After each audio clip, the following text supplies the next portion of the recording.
are two visuals on your screen right now. One is from Gaza, where in a rare show of protest, Palestinians are taking part in anti-Hamas demonstrations. And the other one is from Israel, where the country is witnessing one of the largest demonstrations against government since the war in Gaza began. Now people on both the sides are demanding the same thing: an end to war in Gaza. A conflict that has been going on since October 2023.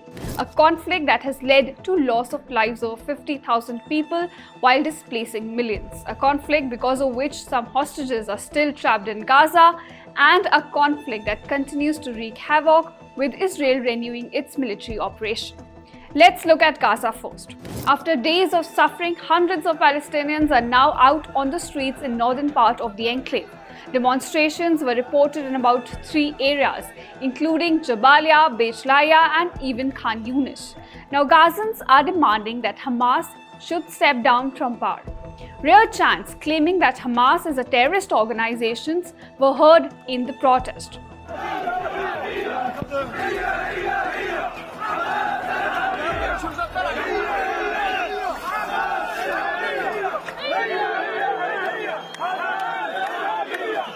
Now remember, Hamas took control of Gaza in 2007. It came to power by sweeping out the Fatah group of Palestinian President Mahmoud Abbas in elections, and it has ruled the enclave ever since, offering little or no space for any opposition. In fact, speaking out against Hamas is a rare occurrence in Gaza. People often fear that any dissenting voice could be a risk to their lives. Now, Hamas claims that it represents the true interest of the Palestinians, but the chants in the protest tell a different story. One of the slogans shouted during the recent protest was that children in Palestine want to live. Another protester could be heard calling for the release of prisoners, apparently referring to the Israeli hostages still trapped in Gaza. A case in point, over 30 hostages still remain in Gaza. Now the message is very clear. Gazans do not see Hamas fit enough to represent their interests. Rather, they see it as an obstacle to peace, just like Israel does. They believe that with Hamas in power, they would never see an end to their sufferings. Hamas evidently isn't really pleased with the backlash. During the demonstrations, several protesters were assaulted. They were forcibly dispersed by masked Hamas militants who were armed with guns and batons. Now coming to the Israeli side, the patience of Israelis is also wearing loose.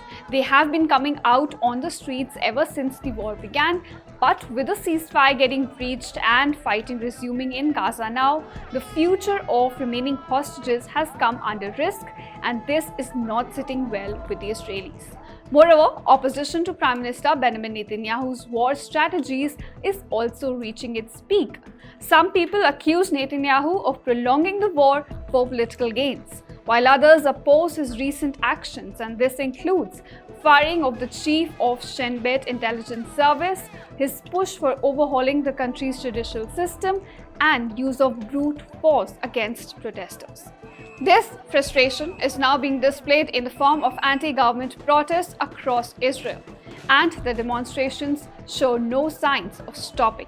There is visible anger on both the sides, and people are saying that they've suffered enough and the war needs to end.